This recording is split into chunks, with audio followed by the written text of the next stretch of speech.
அஸ்ஸலாமு அலைக்கும் வரஹ்மத்துல்லாஹி வபரகாத்துஹு. அன்பிற்கினிய சகோதர சகோதரிகளே, அல்லாஹு தஆலா நம்மை உலகத்தில் படைத்து நமக்கு அழகானதொரு வாழ்க்கையை கொடுத்து அந்த வாழ்க்கைக்கு தேவையான அத்துணை விஷயங்களையும் நமக்கு தந்திருக்கிறான். அந்த வாழ்க்கையை அனுபவிப்பதற்கான தேவையான அறிவையும் தெளிவையும் சாதுரியத்தையும் அல்லாஹ் வழங்கியிருக்கிறார். அது மட்டுமல்ல, வாழ்வின் ஒவ்வொரு அம்சங்களையும் பெற்றுக்கொள்வதற்கு சில சந்தர்ப்பங்களையும் வாய்ப்புகளையும் அல்லாஹ் நமக்கு அமைத்து தருகிறார். அப்படி அல்லாஹ் தரக்கூடிய சந்தர்ப்பங்களையும் சூழ்நிலைகளையும் சரியாக முறையாக பயன்படுத்திக் கொள்பவன் தான் உண்மையிலேயே புத்திசாலியாக இருப்பான். அவன்தான் வெற்றியாளனாகவும் இருக்கிறான். கிடைக்கக்கூடிய சந்தர்ப்பங்களை நழுவ விடக்கூடியவன் அவன் ஒருபொழுதும் புத்திசாலியாக இருக்க முடியாது, வெற்றியாளராகவும் திகழ முடியாது. நபிமார்களுடைய நல்லவர்களுடைய வாழ்க்கையை நாம் பார்ப்போமேயானால் எந்த ஒரு நொடி பொழுதையும் அவர்கள் வீணாக்க மாட்டார்கள்.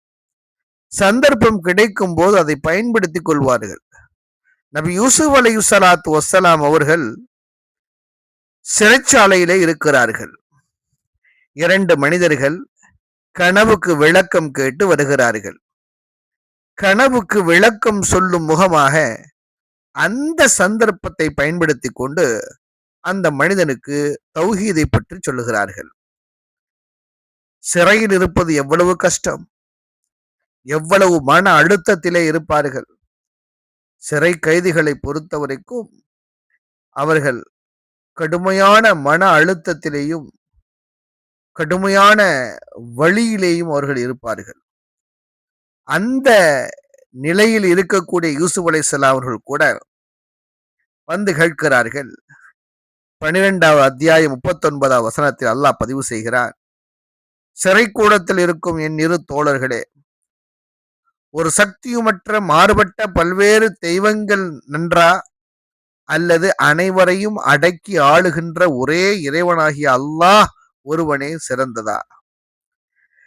சிறை கைதிகளில் தான் கண்ட கனவை அதற்கு விளக்கம் கேட்டு யூசுப் அலைஹிஸ்ஸலாம் அவர்களை அணுகிய பொழுது அவர்கள் அதற்கு விளக்கம் சொன்னார்கள் என்றாலும் கூட அந்த சந்தர்ப்பத்தை பயன்படுத்தி அவர்களுக்கு தௌஹீதை போதிக்கிறார்கள். பாருங்க, இதுதான் நபிமார்களுடைய பண்பு. நபி ஸல்லல்லாஹு அலைஹி வஸல்லம் அவர்களும் அப்படித்தான். சந்தர்ப்பம் கிடைக்கும் போது அதை விட்டுவிட மாட்டார்கள். உமர் இப்னு அபி சலமா ரலியல்லாஹு அன்ஹு அவர்கள் சிறு பிள்ளையாக இருக்கிறார்கள். நபியோடு சாப்பிடுகிறார்கள். சிறுபிள்ளை கண்ணா பின்னா என்று சாப்பிடுகிறார்கள். அங்கும் இங்கும் கை வைத்து சாப்பிடுகிறார்கள். அல்லாஹ்வின் தூதர் ஒழுக்கத்தை சொல்லிக் கொடுத்தார். அந்த இடத்துல பிஸ்மில்லா சொல்லி சாப்பிடுங்கள், வலது கையால் சாப்பிடுங்கள், உங்களுக்கு பக்கத்தில் இருக்கக்கூடிய அந்த உணவை சாப்பிடுங்கள். அருமை தோழர்களே, இது போன்று அல்லாஹ் நமக்கு சந்தர்ப்பங்களை கொடுக்கிற பொழுது அந்த வாய்ப்புகளை மார்க்கத்தை பற்றி கல்வி அறிவை ஊட்டக்கூடிய ஒரு சந்தர்ப்பமாக நாம் பயன்படுத்திக் கொள்ள வேண்டும்.